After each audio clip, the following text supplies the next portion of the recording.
Las luchas de fenómenos de hoy. Bueno, vamos a ver probablemente nuestro penúltimo tema. Vamos a hablar acerca de un capítulo bastante nuevo en el área de la investigación forense. Es particularmente una subespecialidad la cual tiene origen europeo, que poco a poco está comenzando a surgir aquí en América, ¿no? Muy pocos en Norteamérica, 1 o 2 en México. Estamos hablando de la psicopatología forense, que básicamente estudia el comportamiento patológico de una persona que tiene relación con delitos. Pero ¿cómo realizar este estudio, no? Este estudio no se realiza únicamente de acuerdo a la observación del delito, como vemos a la persona, cómo interpretamos el delito, la complejidad del delito, sino que se investiga más allá de ello. Acá participan aspectos tanto psiquiátricos y psicológicos, así que es bastante complejo. Pero también explica desde la parte molecular y bioquímica, dándole una explicación científica a por qué una persona es un delincuente, por qué una persona es un agresor, un infiel, ¿no? Un violador. Por lo tanto, tiene un factor también el cual no es muy agradable para el delito y para la investigación del delito, perdón.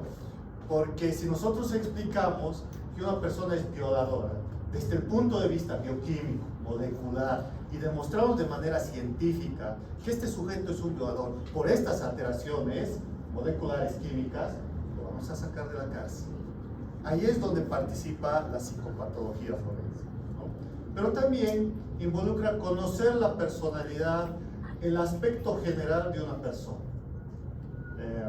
Muchos de nosotros creemos en cierto momento que un delincuente que tiene rasgos psicópatas o sociópatas, que lo vamos a ver ahora, es muy diferente de un médico, de un estudiante de medicina, de ustedes que están sentados ahí. En una investigación se demuestra de que un psicópata tiene una emisión positrónica de la resonancia magnética muy similar que una persona que hace ciencia, que un científico. Y cuando les presentamos las dos placas, no se hace ninguna diferencia de cuál es del psicópata y cuál es del científico, porque son exactamente iguales. Y vamos a ver por qué. Pero antes, me gustaría que puedan observar estas imágenes. No me digan de qué se trata, simplemente véanla y denle ustedes el significado que creen que tenga. Ustedes no lo compartan todavía, porque al final les voy a dar alguna respuesta, no general, porque son muchos, y de seguro va a existir demasiadas respuestas, ¿no? Al igual que con las firmas, ¿verdad? Hay diferentes tipos de personalidad, y lo que ustedes vayan a ver en esto también tiene diferentes explicaciones, y me habla sobre el tipo de conducta, personalidad, si tienen rasgos sociópatas, psicópatas, o si son neuróticos o neuróticas. Pero no me lo digan, ni tampoco a sus compañeros, porque puede suceder algún tipo de malinterpretación. Este test tiene características muy particulares. Hay 10 imágenes, en las cuales hay imágenes en gris, escala colores y rojo. Pueden darle la interpretación que quieran. No hay un protocolo para ello, pero sí hay una interpretación que nosotros la podemos dar y la vamos a dar al final, para que se den cuenta que no estamos lejos de ser una persona psicópata o sociópata, ¿no? Tal vez, lo digo yo porque yo ya lo he estudiado, y ustedes van a ver si caemos o no caemos dentro de este mismo saco, ¿no? Así que, ¿cuándo se hace una pericia psicopatológica? Cuando tenemos a un caso bastante complejo de un delito.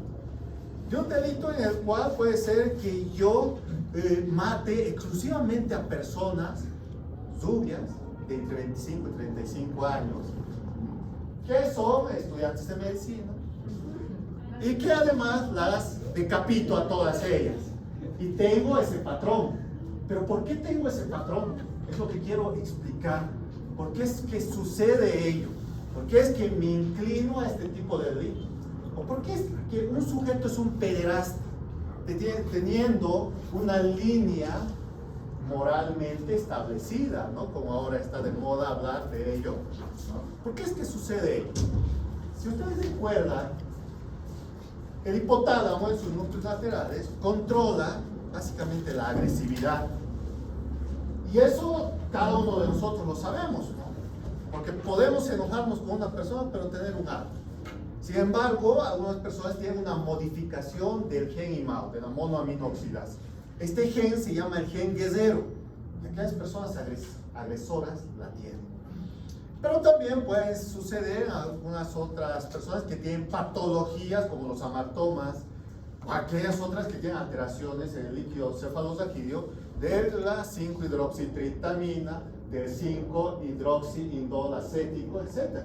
Y puede ser que yo por eso me haya golpeado a mi pareja, ¿no? Y voy al juez y le digo, ¿sabe qué, señor juez? Tengo yo una alteración bioquímica a nivel de mi líquido cefalorraquídeo. Lo demuestro científicamente. Ahí está demostrado. Trátese con esto. Puede irse. Sí. ¿Sí o no? Lo estoy demostrando de manera científica. Entonces, es algo como les dije hace un momento. Quizás no nos conviene que llegue esto acá, pero ya está llegando de manera paulatina. Y hacer un dictamen pericial de ellos involucra tener muchos conocimientos, y esto involucra tener un respaldo científico. Y son pocas las personas que conocen de ello y que pueden demostrar. En realidad, pocas lo voy a tener entre comillas, porque ustedes también conocen de esto, han llevado bioquímica, etcétera, se van a graduar con todos los conocimientos de un médico general. Y pueden explicarlo, y pueden sacar a este sujeto que les va a pagar muy bien para que no entre a la cárcel, y lo van a demostrar desde la parte científica. No van a ir a decir lo que dice un asesor legal que no tiene estos conocimientos. Es inocente, le ha pegado por defensa propia. Y vamos a ver qué sucede con la defensa propia también. Dime, te digo. En ese caso de que se tuviera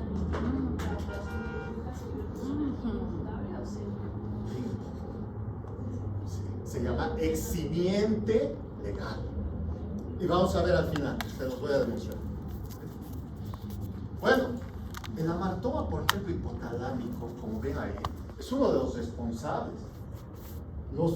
Hay algunos psicópatas en la historia incluso que se ha demostrado durante el estudio tanatológico, en la autopsia, en las muestras, que había una invasión viral a nivel del hipotálamo o que tenía amartomas. Entonces, no era realmente un delincuente. Lo que tenía era una patología la cual no fue tratada y respondió de esta manera. Quizás parezca complejo entender por qué es un delito, pero si nos vamos a las patologías que nosotros manejamos, ¿no? Por ejemplo, un esquizofrénico, paranoico, tiene alucinaciones y va y lo golpea porque cree que lo va a matar. ¿Realmente es agresor este esquizofrénico? ¿O es la patología la cual está generando esto? Entonces, se debe tratar la patología y no precisamente el delito. Aquí me voy. Lo mismo que sucede, por ejemplo, con los síntomas, ¿no?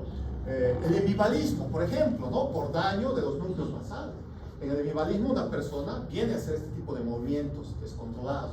Y una persona que está cerca puede recibir un golpe, pero no ha sido la intención causarle daño. Ha sido el problema de base patológico. Ahí apunta la psicopatología, ¿no? Y el conjunto de trastornos de la conducta, trastornos de la personalidad, etc., ya el DSM-5 lo va clasificando, ¿no? En el grupo B, como pueden ver ahí, hay trastornos antisociales, trastornos de la personalidad, trastornos límites también. Y es que cada uno de estos trastornos tiene tendencia incluso a cometer un tipo de delito. Por ejemplo, si yo me encuentro con una persona histriónica, ¿saben quiénes son los histriónicos? Los que les gusta actuar, ¿no? Tiene una tendencia, pero increíble, a pues cometer delitos de carácter sexual. Y eso sucede porque utiliza la manipulación para conseguir ello. Que vamos a ver con los sociópatas y los psicópatas que son personas bastante inteligentes, muy inteligentes, tanto que manipulan a su víctima y su víctima puede enamorarse de ellos o de ellas, como el famoso síndrome de Estocolmo. Así que vamos a verlos, a ellos, ¿no? La personalidad psicopática se caracteriza, además de ello, por hacerse a las víctimas, como dicen, ¿no? Son victimarios. Y ellos, cualquier tipo de actuación, cualquier tipo de comentario que vayan a realizar, lo hacen de manera que las otras personas se sientan mal. Entonces ya tienen un factor a favor de ellos. Son muy inteligentes, les gusta manipular a las personas y sobre todo tienen un encanto pero extraordinario, de manera que les agrada a muchas personas. Cuando lo ven a sujetos, inmediatamente les caen bien, ¿no? Así que tienen estas características los psicópatas. Debemos de también señalar algo, que tienen escasa fiabilidad. ¿Por qué? Porque no confían en nadie, no tienen amigos. Pero no estamos hablando de un estudiante, ¿no?, que se aísla para poder terminar su carrera y luego disfrutar de la vida profesional que va a tener. No estamos hablando de eso. Estamos hablando de una falta de confianza, no tener ni siquiera un buen, mejor amigo. No lo tienen en lo absoluto. Ni siquiera dentro del entorno familiar o social. ¿Qué es lo que los diferencia de los neuróticos? De hecho, yo puedo casi asegurar que todos aquí somos neuróticos, porque muchas veces agarramos el libro antes de entrar a un examen y lo leemos. No, leeré, creo que es esto. Una vez más. Y luego dije, a ver, allá va. Entonces, no estamos alejándonos de la realidad, pero sí tenemos una conducta un tanto anormal. Como cuando la mamá dice, ¿no?, ¿cerraste la puerta con llave? Sí. Entonces, a la 1 de la mañana baja la mamá, así lo cerró. Se vuelve a subir, no, de nuevo. Y vuelve nuevamente, cada hora. Entonces, hablamos de una conducta neurótica. Y es que a veces el psicópata aprovecha de la conducta neurótica de una persona para establecer un nexo de complejidad, ¿no?, que puede ser asociativo, extragencia, que lo vamos a ver enseguida, porque hay varios tipos de conexiones entre una persona psicópata con otra persona, de acuerdo a la necesidad o al objetivo que estén buscando. No tienen ningún tipo de remordimiento, en lo absoluto. Estos sujetos salen, disparan y dicen, ¿por qué quería disparar? ¿Sientes algo? No. ¿No te da pena? No. ¿Te da alegría? No, tampoco. Solo lo hice porque quería. Es como agarrar una hamburguesa, comerla y listo. O agarrar el cuerpo de una persona, descuartizarla y querer deshacerse de ella, incinerarlo. No tienen ningún tipo de remordimiento, es algo que los caracteriza de igual manera. Tienen sus propios criterios, sus propias normas de conducta. Para ellos, lo que para nosotros es la ley, la norma, para ellos no es eso. Ellos crean sus propios códigos de conducta. Esos códigos de conducta están, ¿no?, en respetar, ¿no?, la forma de matar a una persona y respetar los criterios que utiliza para seleccionar a su víctima. No puede seleccionar a una víctima muy distinta a la que mató, por así decirlo, anteriormente. Puede ser que haya asesinado a una persona morena, ¿no?, de unos 75, etcétera, que puede ser una modelo que trabaja en Colombia, etcétera, etcétera, y luego buscar a una rubia.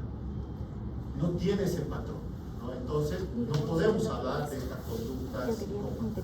Existe un patrón para ellos, y esos patrones son a respetar. Estos trastornos psicopáticos, cuando involucran a un margen bastante amplio de personas, ya caemos dentro de la sociopatía. Ya no hablamos exclusivamente de un nivel escaso, de una población pequeña o focal de víctimas, sino hablamos de un mayor número, que se puede extender de este departamento a otro departamento, etc., o de un estado a otro estado, y tener nexos de conexión, que son muy difíciles de establecer, en efecto que sí. Sin embargo, ello en cuanto a sus conexiones se refiere, es que el psicópata particularmente establece cierto tipo de relaciones con personas, ¿no? Que puede ser con otro psicópata, ¿no? En un tipo de relación asociativa, para buscar un fin común. Me uno contigo, iremos a robar tal banco, planearemos cómo nos agarramos a los guardias, por dónde salimos, quién va a conducir el vehículo, etc. Y una vez que huye, lo dispara, nos mata, se libera de estos socios, entre comillas, ¿no? Casuales. Luego tenemos la forma tangencial. En esta forma tangencial, básicamente el psicópata utiliza su carisma para conquistar a su víctima y evitar que la víctima genere una denuncia ante él. Este es el famoso síndrome de Estocolmo. Lamentablemente esto sucede mucho en nuestro entorno con los casos de violación. La menor de edad que ha sido violada finalmente cae ante los encantos del violador y pues evita de que ella lo denuncie, señalando que se enamoró. El violador le dice, no, he hecho esto porque me gusta, estoy enamorado de ti, etcétera, etcétera. Y a través de esto da a entender a la víctima que tiene nociones cognitivas un poco desarrolladas, ¿no? No está completamente desarrollado sus procesos cognitivos, sus procesos emocionales, así que cae dentro de este engaño. Y por lo cual evita hacer este tipo de delitos. Y luego tenemos los complementarios, en el cual este psicópata busca a una persona neurótica para tener una finalidad también en relación al objetivo que va a buscar. Sin embargo, el neurótico o la neurótica va a ser la persona manipulada en este caso. Aquí hablamos de relaciones también que pueden caer dentro de este ambiente tóxico, ¿no? Es fácil de establecer este tipo de relación psicopática complementaria. Cuando una de las personas manipula a la otra y le señala, ¿no? Me voy a matar si me dejas. Ya tiene que haber una luz roja ahí. Una primera luz roja. Segundo, de que existen publicaciones de imágenes personales, ¿no? De pareja en medios de comunicación masiva, lo cual se llama violencia mediática. Otra luz roja. Segundo, de que utiliza el carisma para conquistar a su familia y poner en contra de la pareja. Otro punto, otra luz roja. Entonces todo esto me está alertando de que tengo que tener cuidado con ello, porque esas personas son bastante manipuladoras y utilizan ello para conseguir su objetivo. Si no se pone un alto, caen estas relaciones que son consideradas tóxicas finalmente en una violencia familiar, doméstica, de larga data, que puede alcanzar a un feminicidio. No se establece únicamente el varón hacia la mujer, sino también en sentido contrario, ¿no? De la mujer hacia el varón. Pero en este caso de la relación psicopática complementaria, él o la neurótica acepta todo lo que el psicópata o la psicópata le solicita, ¿no? Como que es algo que si no lo va a hacer, pues va a ser considerado en contra de esta pareja y lo va a dejar. Ahí vienen las características de la neurosis que les señalaba, ¿no? No pierde el contacto de la realidad social, personal, familiar, etc. Pero sí el pensamiento está un tanto distorsionado.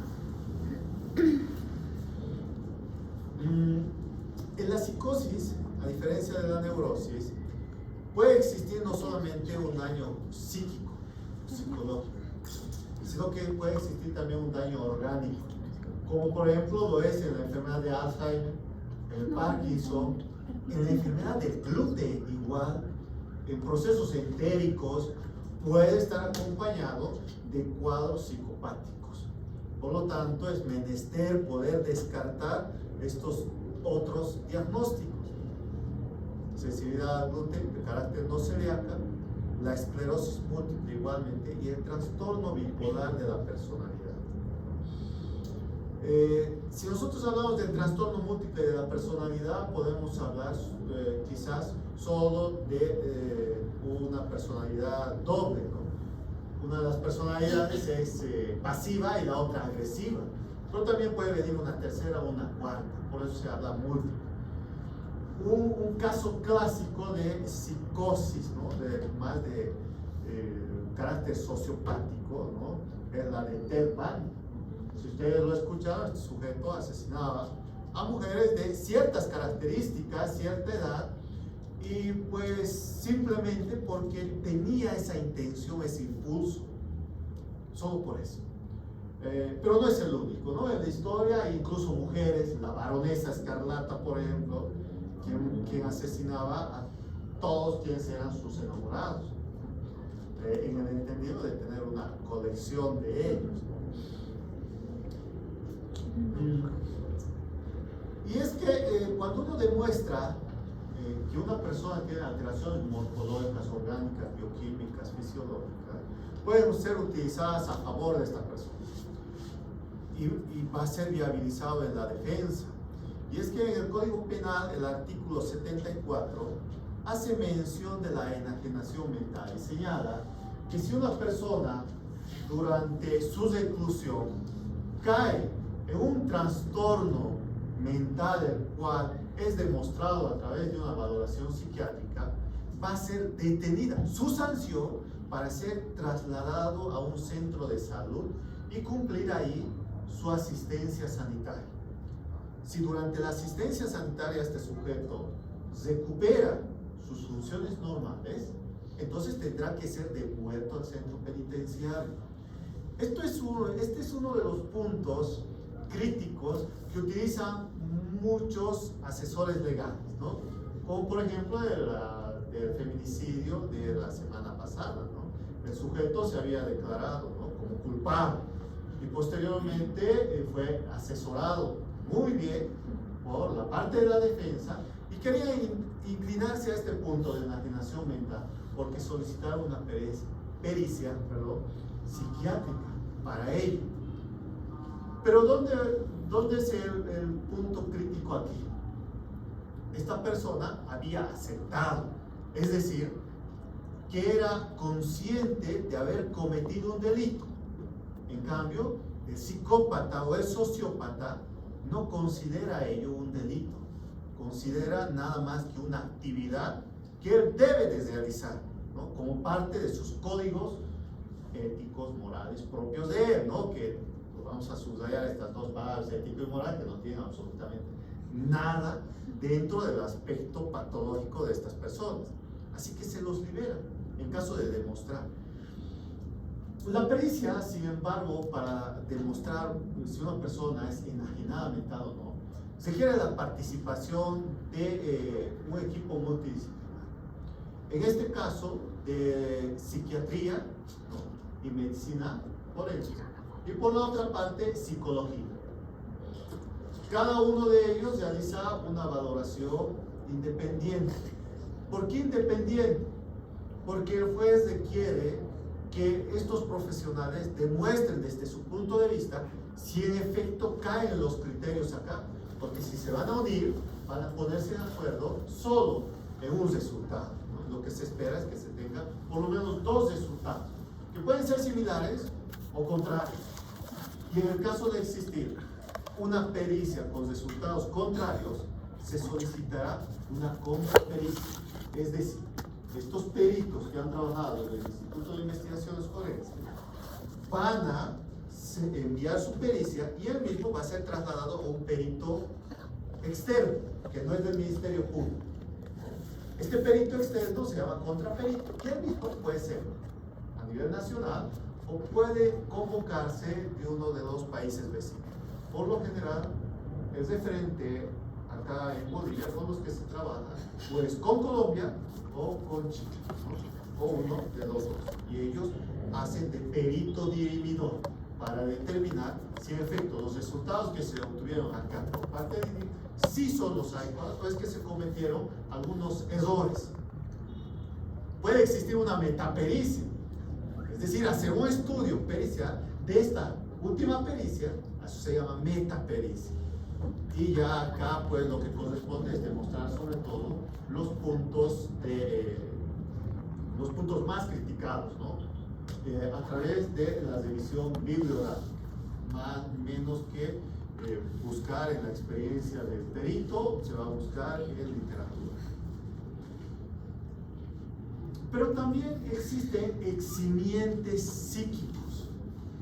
Los eximientes psíquicos hacen referencia a aquellos criterios que cataloga a una persona, ¿no?, como inimputable o semi-imputable, con la finalidad de reducir la pena o abolirla, demostrando, claro está, que el sujeto está bajo situaciones particulares o efectos complejos en el cual el organismo se somete. Uno de esos fenómenos es la minoría de edad. Aquellos sujetos que cometen delitos, asesinatos, femicidios, homicidios, hechos de tránsito, etc., menores de 14 años, no van a ser sancionados. Y se considera como eximiente psíquico, porque se puede demostrar que el sujeto no tiene un raciocinio adecuado, un desarrollo mental, emocional adecuado. Así que, por más de que hayan cometido, van a salir de esta responsabilidad, a menos que se solicite una pericia psiquiátrica y psicológica de maduración de desarrollo emocional y mental. ¿Quién lo hace? El perito de psicología. Pero para ello se requiere solicitar este punto pericial ante la autoridad competente. Y con eso, si sale positivo, pues va a ser trasladado y acusado como una persona que conoce los efectos de un acto. Si no conoce los efectos de ese acto, entonces va a caer dentro de los eximientes psíquicos, como es el enajenado mental o como es aquel sujeto que está bajo el consumo de alguna droga, como el alcohol.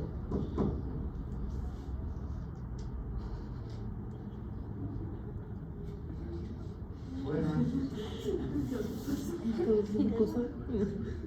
así que, bueno, ¿qué sucede si a una persona lo acusan de haber cometido una violación bajo efectos del alcohol? Va a caer dentro de este grupo. Eximientes psíquicos, ¿sí o no? Ahora, aquí vamos a participar todos. Realmente, una persona que esté bajo efectos del alcohol podrá cometer un delito sexual, como es una violación, por ejemplo. ¿Sí? ¿Por qué? Porque cuando hay por ahí dos etapas, una eufórica y la otra era como la sonolenta, no me acuerdo los nombres. Entonces la etapa eufórica uno pierde control de su instinto, entonces por eso podría cometer eso. Se activa la amígdala y dispara el sistema límbico. Listo. En efecto, el alcohol tiene dos etapas dentro del sistema nervioso central. Una etapa estimulatoria y una etapa depresora. En la etapa estimulatoria, el sujeto sigue siendo consciente de lo que hace. Cada uno de ustedes, no digo todos, ¿no?, pero seguramente alguien por ahí ha tomado un vasito de cerveza, un whisky, se puso alegre y cuando rebasó el límite de tolerancia, bueno, esa alegría como hizo acá. Y dice, no me acuerdo. Ah, no, te subiste a la mesa, bailaste, te sacaste la ropa y bueno, el resto es bueno. Se me rompió. Recuerden que la definición de violación dentro del Código Penal, en el artículo 308 y 308 bis señala, es la introducción del miembro viril erecto u objetos de similares características en cavidad vaginal. Aunque esto de cavidad vaginal lo vamos a usar porque hay otro tipo de accesos también, ¿no?, ¿no? Y también la introducción de esos objetos de similares características. Ahora, fin de semana es el punto clásico en el cual se encuentran estas denuncias.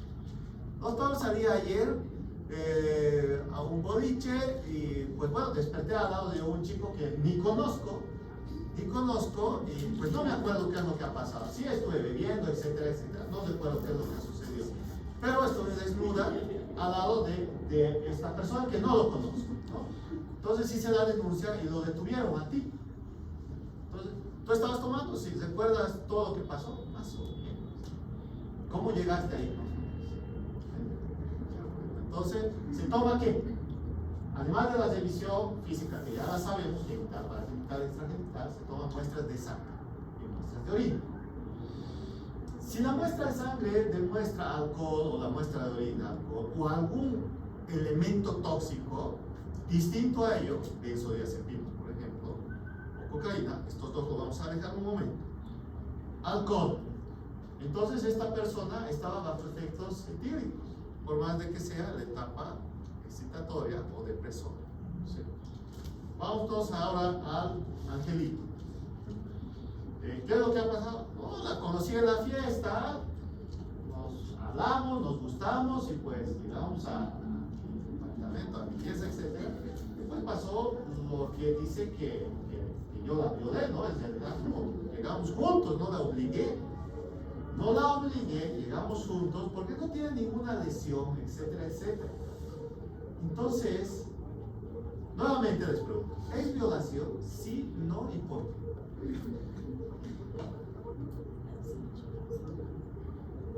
Doctor, le tomamos muestras primeramente al supuesto violador, ya, muestras de sangre, y además vamos a colectar también muestras de surco balano prepucial, ¿verdad? Para ver si en efecto hubo o no acceso sexual, ¿no? Porque pudo haber existido, sí, pero otro tipo, ¿no? Ahí los famosos juguetes sexuales, las digitalizaciones, etcétera, ¿no?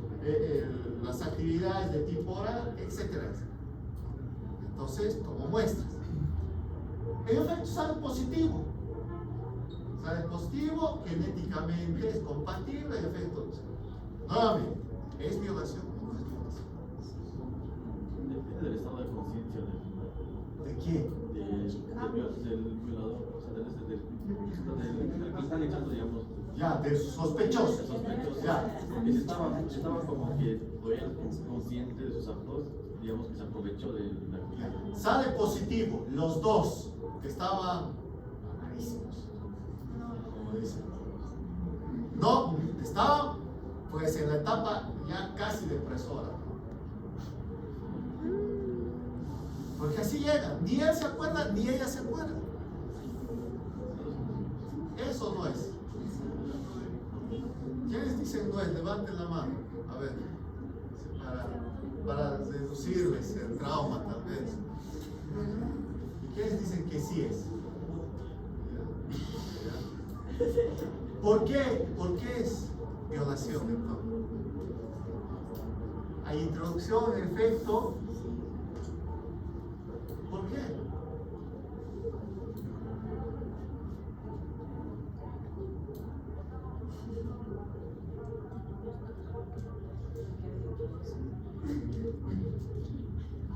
Para que no sea violación, yo le preguntaré, ¿no quieres tener conmigo relación? Su consentimiento. ¿Sí o no? O sea, si me da su consentimiento, ¿va a ser violación o no va a ser violación? No va a ser porque me está dando su consentimiento. Pero si no se acuerda. Entonces ahí viene este eximiente. Ahí está, el eximiente. Pero no lo vayan a hacer ustedes. No vayan a caer en esto, meter un buen trago ahí y decir, no, voy a alcoholizar, no pasa nada. No, hay que demostrar esto.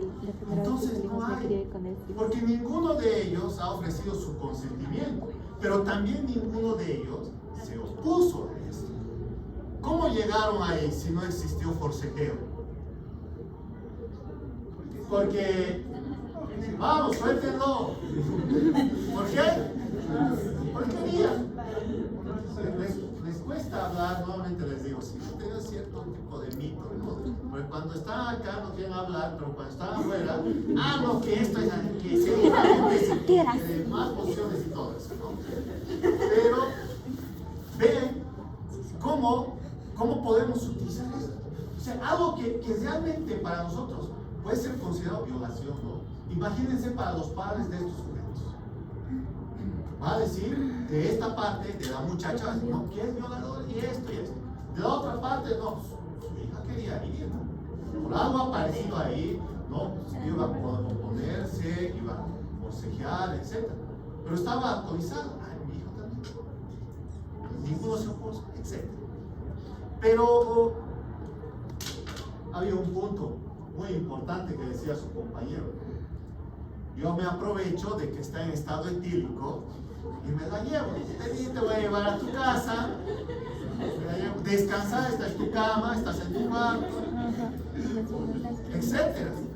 Entonces, esta persona está consciente de lo que está realizando y sabe muy bien que en ese acto está cometiendo un delito. Porque yo sé, ¿no? Yo estoy consciente que la voy a llevar así, no va a ponerse, ¿no? Además, yo ya sé del área forense, me voy a cubrir, no voy a tener ahí mi preservativo, voy a ponerle estito y lo otrito, y ya, ¿no? Y luego se la despacho en un taxi, punto. Sé lo que estoy haciendo, sé que es un delito. Lo estoy haciendo tomando ventaja, alevosía de todo ello. Y además lo estoy haciendo con premedicación, porque estoy obteniendo también una ventaja de esta persona que no puede ofrecer resistencia. Esto no va a ser considerado como exhibir. Pero alguien dirá, pero doctor, después de cometer esto, agarro mi buen whisky, ¿no? 2, 3, y luego pues me echo a su lado, voy a estar mareado y al día siguiente me van a tomar la muestra. ¿Sí o no? En toxicología forense, que lo vamos a ver la próxima, podemos determinar, de acuerdo a las horas que pasaron, a tal hora con cuánto de nivel etílico se encontraba en sangre. Entonces, de nada va a servir esos conocimientos y vamos a ver cómo sucede con toxicología. Sin embargo, dejemos los alcohólicos a un lado y vengámonos a las benzodiazepinas y cocaína. ¿Será común encontrar una benzodiazepina o metabolitos de ellos en orina? Sí. ¿Cómo? Bueno,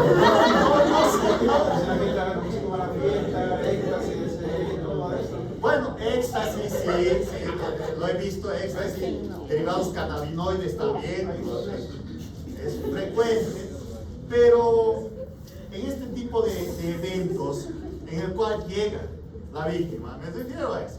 Sí, hay mucho, en efecto. En Santa Cruz, dentro de algunos boliches, en los últimos días, te ofrecen éxtasis, cocaína, marihuana.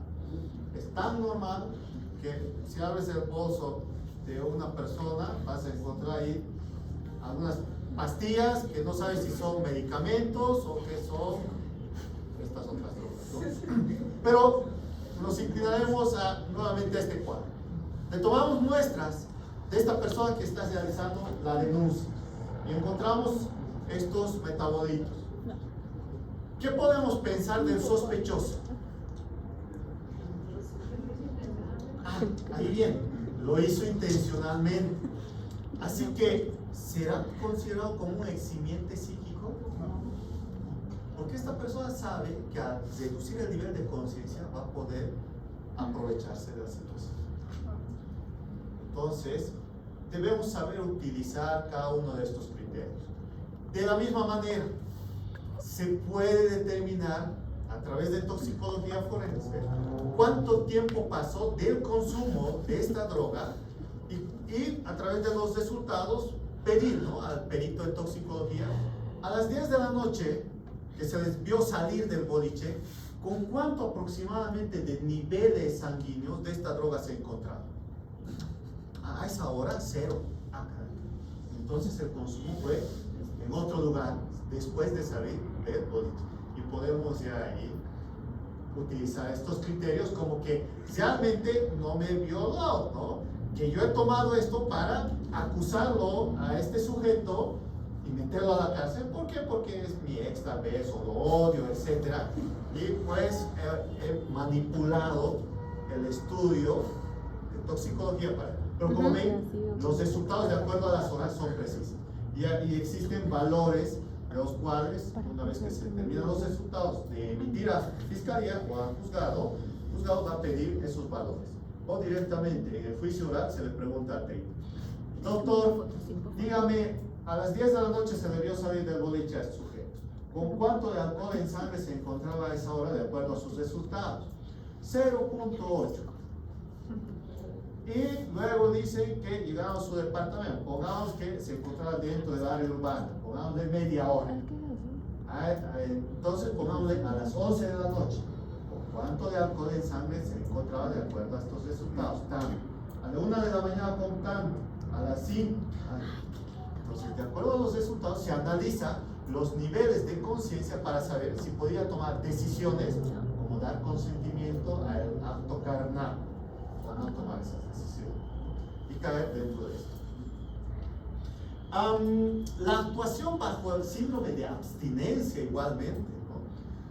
Los drogadictos, por ejemplo, retirarles esa droga, vamos a modificar su conducta y esa conducta va a ser agresora.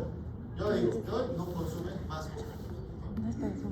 Para entrar en un síndrome de abstinencia me va a agredir, no porque sea un agresor, sino por este síndrome, y es considerado también un eximiente psíquico. Y algo que comúnmente se escucha, ¿no? Miedo insuperable. ¿Quiénes? No preguntáis quién es de aquí, pero en alguna ocasión me comentaron de que cuando los asaltan o cuando ven que viene una movilidad de frente, se quedan estáticos y no se mueven. El delincuente viene, busca en todos los bolsillos, saca todo y se va y siguen ahí, estáticos. Se llama shock. Pero en otros casos, esta persona reacciona inmediatamente por esa descarga simpática tan brutal y comienza a agredir al sujeto y pues le rompe, no puedo decir la madre, ¿no? Porque son groserías, pero ya lo dije, así que pues lo deja completamente noqueado. Esto es lo que llamamos miedo insuperable, como en las personas que se defienden. Puede ser, voy a utilizar un ejemplo, el 2011 más o menos. A una muchacha la estaban asaltando en la Ladislao Carrera y esta que sube la Lanza, ¿no? La asaltaron. Entonces le pidieron el celular, estaba forcejeando con la mochila también.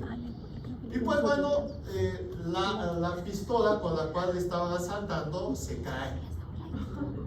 Entonces suelta, la muchacha agarra y le da en la cabeza, ¡pum! ¡Pum! Le golpea, ¿no? Con las lesiones contusas, ¿no? Llega el resto de las personas, ¿no? Y fue el delincuente, el cual quería denunciar por la gran cantidad de lesiones que tenía. Entonces, en efecto, más los testigos, se demostró que este sujeto la estaba asaltando. Y la víctima respondió ante ese miedo que tenía de manera agresiva. No la van a denunciar, ¿verdad? Porque es considerado un eximiente psíquico. Voy por una consulta. Si yo veo, tengo una hija y yo veo, llego a mi casa, están peleando y obviamente me va a entrar ahí y le pego y lo mato, ahí también sería como un eximiente. Aquí se dice legítima defensa. Sí. Es legítima defensa, ¿no? Viene un sujeto, me trata de asaltar, arma blanca, arma de fuego, yo me defiendo porque sé técnicas de defensa o tengo también un arma y lo disparo. Se llama legítima defensa, ¿no? Pero ojo, que acá en Bolivia la aportación de armas de fuego es ilegal. Entonces tenemos que considerar. Mejor arrojarle y luego darle, ¿no? Suave, ¿no? Porque si lo matas, ahí ya va a ser considerado también homicidio. Porque la legítima defensa habla de seducir a tu victimario, seducirlo, evitar de que continúe un fenómeno agresor ante ti, pero no matarlo. Porque cuando tú te defiendes, no lo matas, precisamente, ¿no? Y eso lo vamos a poner entre paréntesis. Porque puede ver también el miedo insuperable, que tú puedes demostrar. Viene, yo me asusté y saqué. espontáneamente, fue mi reflejo, es un acto reflejo, la defensa. Es demostrado por la vía simpática. Se puede demostrar, se puede defender por esta parte, ¿no? Y cae dentro de los eximientes psíquicos.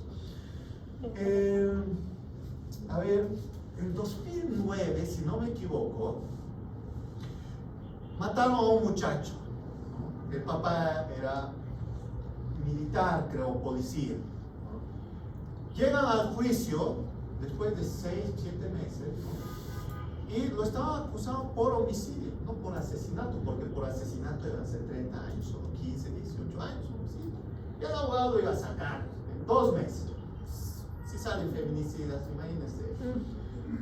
Así que pasa el primer día, el papá estuvo muy tranquilo, ¿no? Pasa el segundo día, donde se iba a dar la sentencia, entran por la puerta principal de la San Martín, el papá sacó el arma y en la cabeza, ¡pum!, al delincuente. ¿Se puede hablar ahí de legítima defensa? Ahora,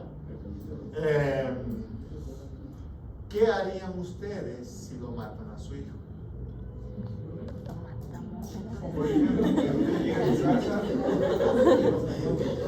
Recuerden que echa la ley, echa la trampa. Vean cómo hay factores dentro de la misma ley que yo puedo utilizarla de acuerdo a la situación en la cual me encuentro para favorecer o para ponerla en contra. Vean la primera respuesta que me dieron frente a la pregunta que luego les hice, es muy distinta las posiciones en las cuales uno se encuentra, ¿no? No es legítima defensa, pero se llama lesión por emoción violenta.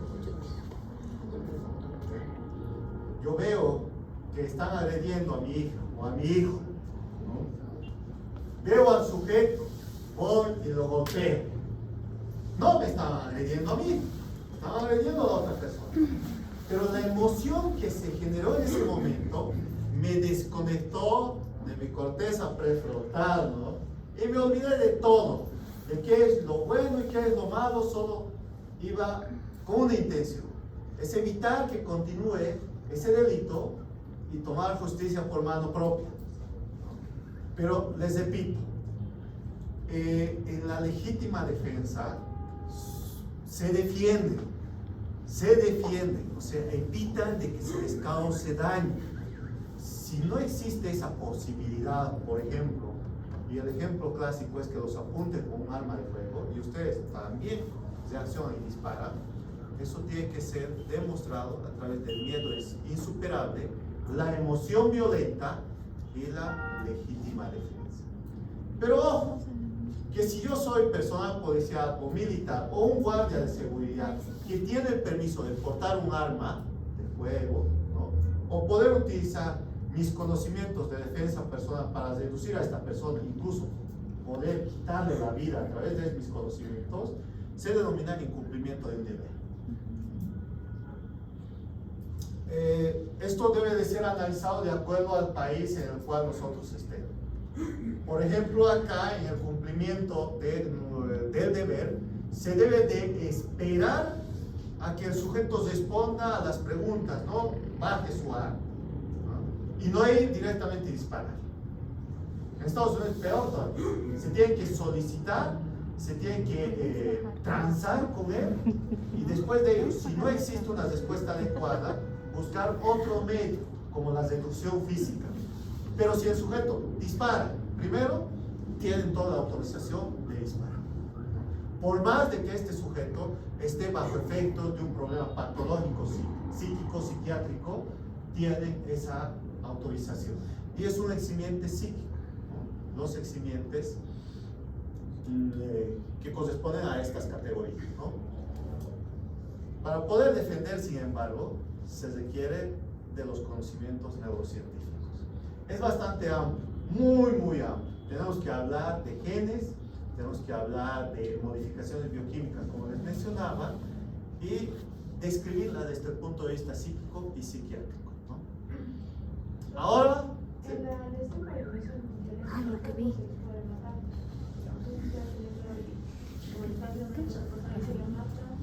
¿Qué sucede? sucede si lo mato? Porque tú no vas a controlar la fuerza que tienes, ¿no? Tú puedes golpear y ves el cuchillo, agarras y lo apuñalas. Y luego lo dejas. Para llegar al criterio de emoción violenta y caer dentro de la figura del siguiente cívico, tu abogado va a tener que pedir, o tu asesor forense, ¿no?, una pericia psicológica para que llegue a la conclusión de violencia por emoción violenta. Así se llama, ¿no? Entonces, si el psicólogo o el psiquiatra determina ello, va a caer como un exilio. Pero si no se solicita ello, el juez o fiscal que están con tantos casos no lo van a solicitar. Entonces, tus asesores legales forenses tienen que solicitar eso. En caso de no presentarlo así, la sanción también es mínima, ¿no? Entonces se hacen esas consideraciones como semi-imputables, porque no tiene un proceso cognitivo adecuado, normal, en ese momento.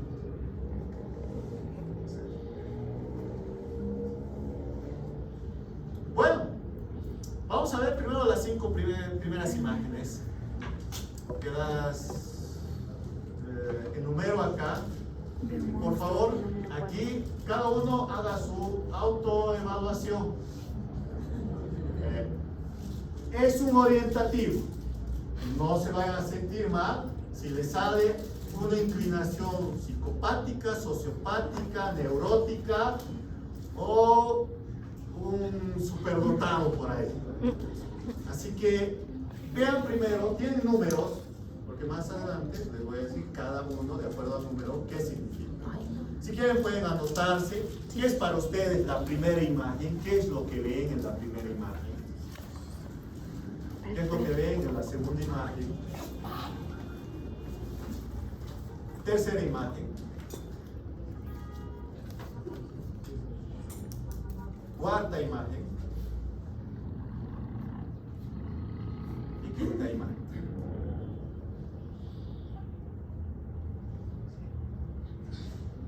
¿Ya tienen? No, Sus criterios. déjenme ver.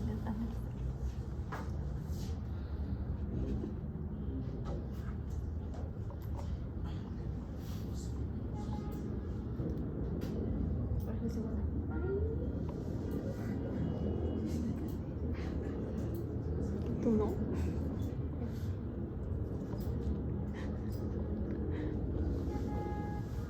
Veo muchas cosas. ¿Sí?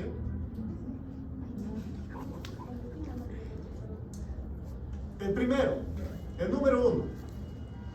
Doctora, colabóreme por favor con la lectura del número 1. Acá. ¿Qué ves en esta primera imagen? Normalmente se asocia a algún tipo de animal volador, una polilla, una mariposa, un pájaro e incluso un murciélago. Si lo que ves es algo parecido a un lobo o un león, puede estar relacionado con niveles de paranoia y ansiedad. Ansiedad.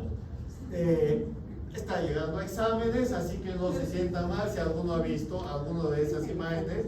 La ansiedad es que inclina a poder observar. ¿Sí? ¿Qué pasa si vi elefantes? La imagen de un elefante habla sobre el ego.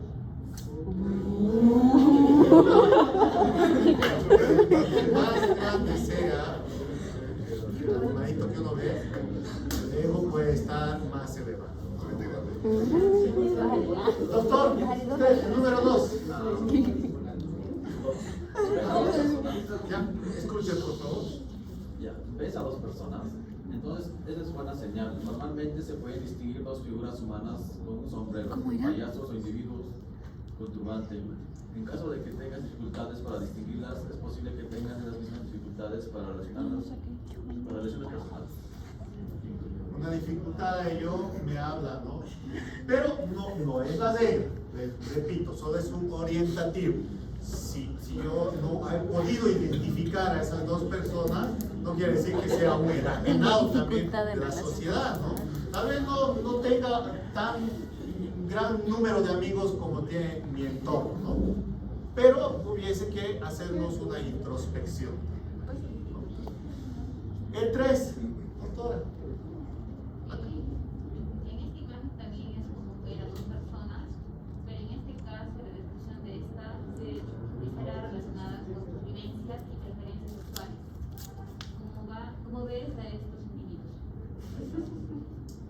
han visto varones, mujeres, o si es un varón, una mujer, etc. Entonces ahí les hablo a ustedes sobre sus preferencias sexuales. No, personas. Yo solo vi dos personas, no les identifiqué como varón o mujer. El 4. Ahí no. Ah, ya. Esta lámina guarda una estrecha relación con nuestra interpretación de la figura paterna. Besa a un animal atacando o la piel de un oso.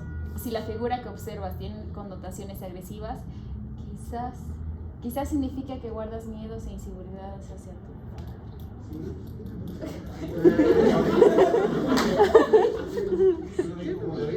Yo sí.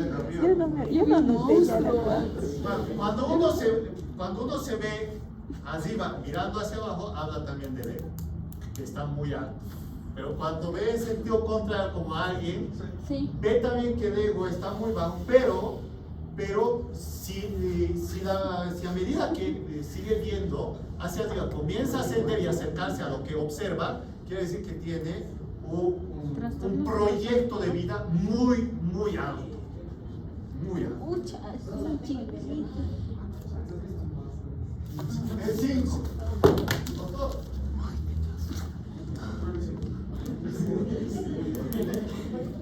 Como la primera figura, normalmente vemos una mariposa, una polilla o un murciélago. Sin embargo, por ejemplo, cabezas con dos pies de lado puede ser una señal de habilidad, hostilidad, y miedo a la según la teoría del psicoanálisis. Si tenemos esta característica, ¿no? Tenemos que hacer también una introspección. ¿Qué tan agresivo soy quizás, no? En efecto, pero ojo, este test se llama el test de Socha, ¿no? Y depende mucho de la situación en la cual se encuentren también. Puede ser que durante el día hayan tenido un día bastante pesado, ¿no? Encontrarse con personas que quizás les hayan alterado un poco su día y tengan este tipo de imagen, ¿no? Pueden observarlo también en otro momento haciendo esas aclaraciones. Ahora, también tiene sus números, ¿no? Aquí ya en esta imagen se pueden describir ya colores. Así que vamos a ver la imagen número 6, la número 7, ¿no? Darle nuestras interpretaciones igualmente, la número 8, la 9 y la 10.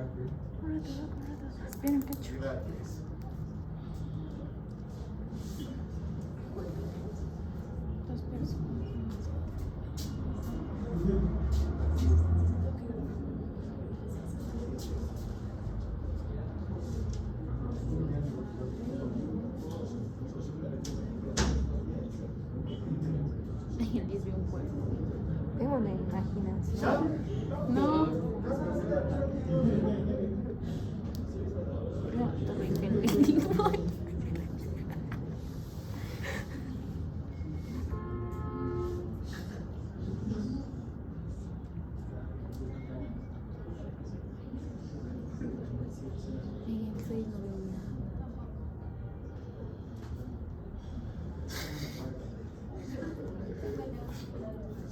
Te creo. Instagram dice lo contrario. Instagram dice eso. La última publicación que subiste. Ah, ya viste.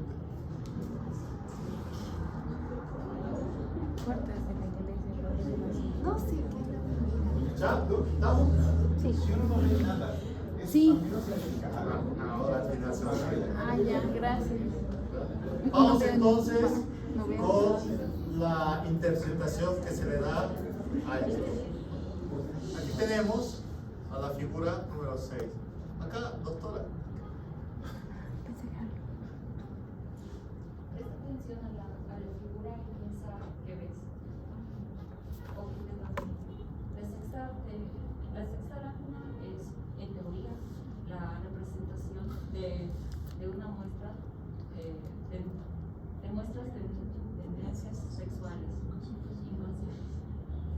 Entonces, dependiendo qué es lo que veo, no me lo digan, les dije, ¿no? Puede ser que tenga cierto tipo de fetiches, una cierta tendencia sexual a un evento, ¿no? A un evento muy específico. Leila. Ahí no.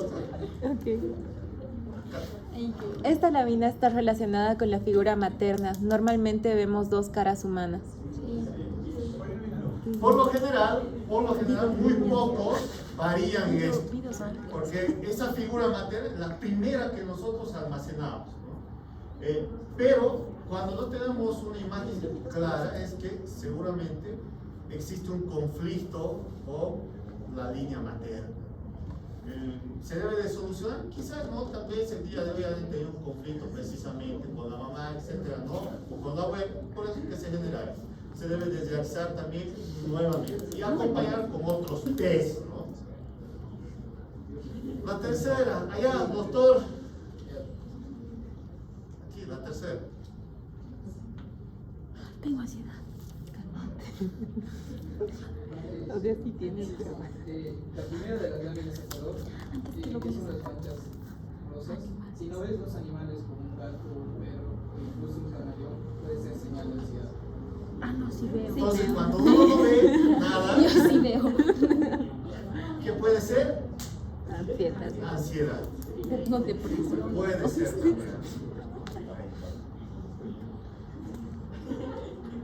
Aquí. ¿Por qué imagino?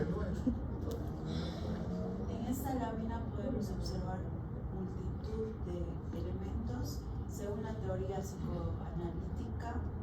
Si observamos una vagina es señal de problemas psicológicos. En cambio, lo más normal es ver fuego, humo o dos personas en las manchas naranjas. Y pulmón.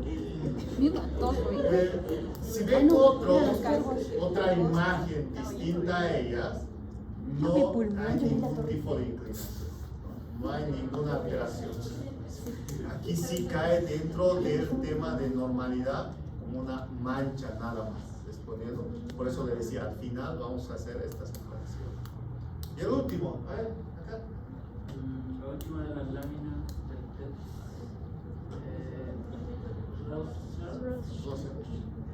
Describió la capacidad que tenemos para organizar nuestros valores e ideas. Lo normal en este caso es ver agregos, cabeza, comida, el humo en este caso puede significar que nos hemos quedado estancados en la etapa. Si no vemos nada de ello, es que durante el desarrollo psicológico, etapa fálica, anal, oral, etcétera, eso lo han visto seguramente, es que existió algún conflicto. Algún conflicto que no les ayuda a organizarse en sus actividades. Pero si ven alguno de estos elementos, ¿no? Cabecitas, cangrejos, comida de cangrejitos. Entonces, estamos hablando de nuestro proceso de organización, ¿no? Así que la psicopatología es amplia. Hablar solo de uno de esos neurotransmisores, de uno de esos elementos químicos, etc., nos llevaría a una clase. No es esa la intención conocer, ¿no? La utilidad que se le da de estos conocimientos moleculares a la justicia. Entonces ya no hablamos de una justicia solo en la cual vamos a ir a hablar, ¿no? Es inocente porque yo lo digo que es inocente, los testigos. Tengo que demostrar de manera científica, ¿no? Si tienen alguna pregunta, pueden hacer.